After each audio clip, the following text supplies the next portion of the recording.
ఈరోజు ఆంధ్ర రాష్ట్ర ప్రభుత్వం యొక్క మరో తప్పుడు కేసుని బనాయిస్తూ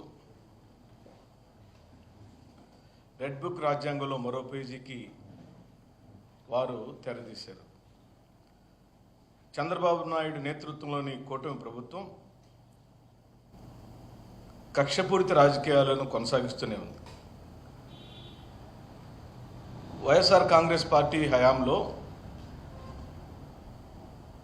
లిక్కర్ స్కామ్ జరిగినట్లు ఆరోపిస్తూ ఓ అభూత కల్పన కేసును సృష్టించి మా పార్టీ యొక్క ప్రతిష్టను, మా నాయకుల యొక్క ప్రతిష్టను దిగజార్చడానికి శత విధాల ప్రయత్నం చేస్తుంది. చిన్న చిన్న ఉద్యోగులను బెదిరించి వారి దగ్గర నుంచి వాంగ్మూలాలను నమోదు చేసినట్టుగా కథనాలు అల్లి, లేదా వాళ్ళని నిజంగానే బెదిరించి వాళ్ళ దగ్గర నుంచి తప్పుడు సాక్ష్యాలను సృష్టించి, లేని స్కామ్ని ఒకదాన్ని సృష్టించి గత ప్రభుత్వంలో జరిగినట్లుగా ఒక అభూత కల్పన కథను ప్రజల మధ్యలోకి పంపించడానికి ఎల్లో మీడియా అంతా తీవ్ర ప్రయత్నం చేస్తుంది. చాలా బ్రహ్మాండంగా. కేవలం ఇది జగన్మోహన్ రెడ్డి గారి చుట్టూ ఉన్న బలమైన క్రియాశీలకమైన నాయకుల యొక్క వ్యక్తిత్వ హననానికి పూనుకుంది కూటమి ప్రభుత్వం. దీనికి మూలమేమై ఉండొచ్చు అని సామాన్యులు, మా పార్టీ కార్యకర్తలు, తెలుగుదేశం పార్టీ కార్యకర్తలరా ఆలోచించండి. ఇది పూర్తిగా చంద్రబాబు నాయుడు గారి హయాంలో జరిగిన కేసులను కప్పిపుచ్చుకునేదానికి బురద మన మీద పడిన బురదని పక్కనాల మీద కూడా కొంత జల్లేస్తే వాళ్ళు కూడా తుడుచుకుంటూ ఉంటారు. ఈ లోపు మనం దోచుకుంటా ఉందాం అనేదే ఇప్పుడు పన్నాగం అంతా. అసలు లిక్కర్ స్కామ్ని ఎవరు చేశారండి? కొద్దిసేపు చర్చిద్దాం. ఈ రాష్ట్ర ప్రజల మధ్యలోకి చర్చని వదులుదాం. విజ్ఞులు, ప్రజ్ఞులు, మేధావులు టీవీ డిబేట్లో కూర్చునే అనేక మంది తర్కం చేసే వాళ్ళందరికీ కూడా నేను మనవి చేస్తున్నా, 2014-19 మధ్య కాలంలో చంద్రబాబు చేసిన లిక్కర్ స్కామ్ గురించి ఎందుకు మాట్లాడలేదని అడుగుతున్నా.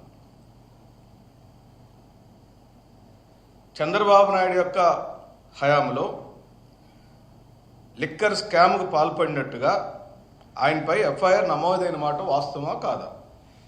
ఆ కేసు వైఎస్ఆర్ కాంగ్రెస్ పార్టీ హయాంలో జరిగింది కాబట్టి మేము అక్రమంగా పెట్టామని మా మీద ఆ రోజు మాట్లాడారు. అసలు ఎఫ్ఐఆర్ అయిందా లేదా? ఆ కేసు పెట్టింది ఎవరు? సుధాకర్ బాబా, లేకపోతే వైఎస్ఆర్ కాంగ్రెస్ పార్టీ కార్యకర్త? అది సిఐడి స్వయంగా మంగళగిరి పేరుతో, మంగళగిరి అమరావతి పేరుతో ఎఫ్ఐఆర్ నంబరు 16/2022లో కేసు నమోదైన మాట వాస్తవమా కాదా?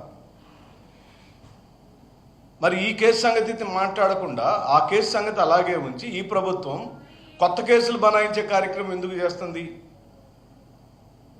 2014-19 కాలంలో నువ్వు స్కామ్ చేసావని, నీ అనుకూలమైన డిస్టిలరీలకు అనుమతులు ఇచ్చావని, వాళ్ళ దగ్గర నుంచి ఆర్డర్లు తీసుకున్నావని, విచ్చలవిడితనంగా మద్యాన్ని అమ్మేవని నీ మీద ఆనాటి సిఐడి నీ మీద కేసు పెడితే నువ్వు దాంట్లో A3 అయితే, A1 ఆ రోజు ఉన్నటువంటి ఎక్సైజ్ కమిషనర్ అయితే, A2 కొల్లు రవీంద్ర గారు అయితే, ఆ కేసు నమోదై ఉన్నది కదా, ఆ కేసు ఏమైందో అడుగుతుంది వైఎస్ఆర్ కాంగ్రెస్ పార్టీ.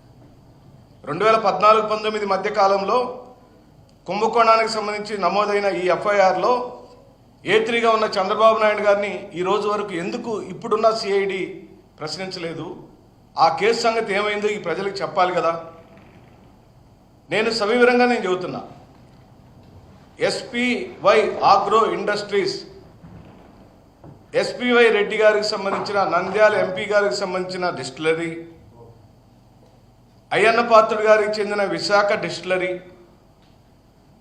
మాజీ మంత్రి యనమల రామకృష్ణుడు, వెంకడు, పుట్టా సుధాకర్ యాదవ్కు సంబంధించిన AMK డిస్టిలరీలకి అప్పట్లో అడ్డగోలుగా మేలు చేకూర్చడానికి చంద్రబాబు నాయుడు ప్రభుత్వం అడ్డదారులు దొక్కిన మాట వాస్తవమా కాదా? సవివరంగా నేను డిస్టిలరీల పేర్లు కూడా మీకు చదివి వినిపించాను. నంద్యాల మాజీ ఎంపీ ఎస్పీవై రెడ్డికి చెందిన ఎస్పీవై ఆగ్రో ఇండస్ట్రీస్కి, అయ్యన్న పాత్రుడికి చెందిన విశాఖ డిస్టిలరీకి, మాజీ మంత్రి యనమల రామకృష్ణుడు వెంకడు పుట్ట సుధాకర్ యాదవ్కు చెందిన పిఎంకే డిస్టిలరీలకి అడ్డదిడ్డంగా మీరు లాభం చేకూర్చారని, ఇందుకోసం ఏకంగా 2012లో ఎక్సైజ్ పాలసీనే మార్చారనే మాట నిజమా కాదా? 2012లో ఉన్న పాలసీని మీరు అధికారంలోకి వచ్చిన 2014-19 కాలంలో ఎందుకు మార్చారని అడుగుతున్నాం. 2012 నుంచి 15 వరకు ప్రభుత్వానికి 2984 కోట్ల పన్నులు రాగా, కేవలం మద్యం ద్వారా 2012 నుంచి 15 మధ్య కాలంలో 2984 కోట్ల రూపాయల ఆదాయం వచ్చింది ప్రభుత్వానికి పన్నుల ద్వారా. 2015లో కొత్త పాలసీ తీసుకొచ్చి, ఏది పై చెప్పిన కంపెనీలన్నింటికి లాభం చేయటం కోసం కొత్త పాలసీ ఒకటి తీసుకొచ్చి, ఆ ప్రభుత్వానికి రావాల్సిన 2984 కోట్లకు తూట్లు పొడిచినావు అనే కదా నీ మీద కేసు బనాయించారు, కేసు పెట్టారు. ప్రభుత్వానికి రావాల్సిన ఆదాయాన్ని ప్రైవేటు వ్యక్తుల చేతులకు పంపించావని నీ మీద ఉన్న నేరాభియోగాలు. ఆ 2984 కోట్ల ప్రజల యొక్క ధనానికి, ప్రజలకు రావాల్సిన, అంటే ఆ డబ్బులు వస్తే అండి సంక్షేమ పథకాలు ఇవ్వచ్చు, ఆ డబ్బులు వస్తే అండి ఇల్లు కట్టవచ్చు, ఆ మద్యం షాపుల ద్వారా వచ్చే పన్ను డబ్బులు ఏదైనా ప్రభుత్వానికి డబ్బులు వస్తే ప్రజలకు తిరిగి మళ్ళీ ఏదైనా మేలు చేయడానికి అవకాశం ఉండే కార్యక్రమం జరగాల్సింది మీకు మేలు చేయించుకున్న మాట వాస్తవమా కాదా? 2 బ్యావరేజీలు 3 డిస్టిలరీలకు లబ్ధి చేకూర్చడానికి చంద్రబాబు ప్రభుత్వం క్విడ్ ప్రోకో పాలసీ పాల్పడినట్లుగా సిఐడి నమోదు చేసిన ఎఫ్ఐఆర్పై ఎందుకు విచారణ జరగట్లేదని అడుగుతున్నాం. మీరు విచారించవచ్చు, ఇప్పుడు కేసులు పెట్టచ్చు, తప్పుడు కేసులు బనాయించవచ్చు. మీరు ఎవరెవరినో తెలియని వాళ్ళని తీసుకొచ్చి సాక్ష్యాలుగా చిత్రీకరణ. మేమేమంటున్నాము, మీరు చేయండి, ఎంక్వైరీ చేయండి, కానీ సిఐడి ఇప్పటికే నమోదు చేసిన కేసు సంగతి ఏమైందని అడుగుతున్నాం.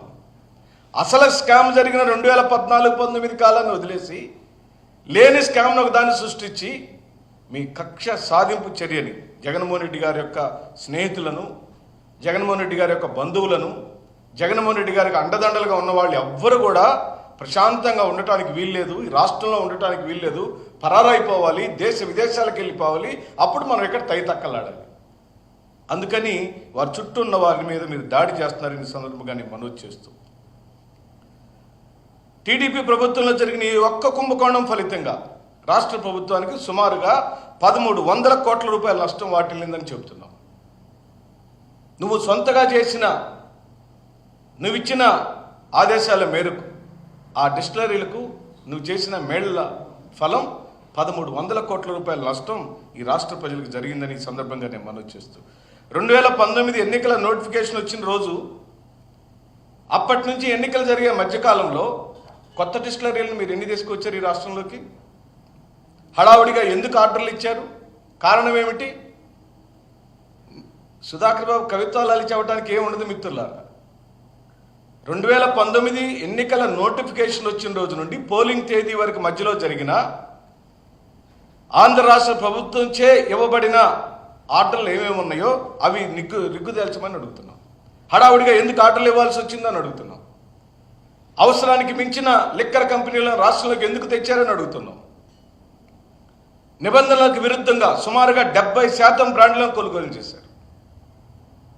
జీవో వచ్చే రోజు కన్నా ముందే లావాదేవీలు జరిపి దానికి తదనుగుణంగా జీవోలు తెచ్చుకున్నారు. అబ్బా, ఏమి తెలివితేటలు! చంద్రబాబు నాయుడు గారి యొక్క అనుభవం అంతా కూడా వారి సుదీర్ఘమైన రాజకీయ ప్రయాణంలో వారి ప్రజలకు చెబుతుంది ఏమిటి అంటే, తన అనుభవాన్ని, అంటే ఎవరైనా నాలాంటి యువకులు రేపొద్దున భవిష్యత్తులో రాజకీయాల్లోకి ఎందుకు రావాలి అని అంటే, రాజకీయ అనుభవాల ద్వారా ఇదిగో ఈ విధంగా ఎత్తుగడలు వేయొచ్చు, ఎన్నికల నోటిఫికేషన్ వచ్చిన తర్వాత కూడా మనం చేయాలనుకున్న వాడికి మేలు చేయొచ్చు, మన తాబేదారులందరినీ బాగా పెంచి పోషించవచ్చు. ఇది పక్కా ప్లాన్తో, కొందరు అధికారుల సహకారంతో కొన్ని సంస్థలకు చట్ట విరుద్ధమైన ప్రయోజనాలు చేకూర్చినట్లుగా బట్టబయలైపోయింది.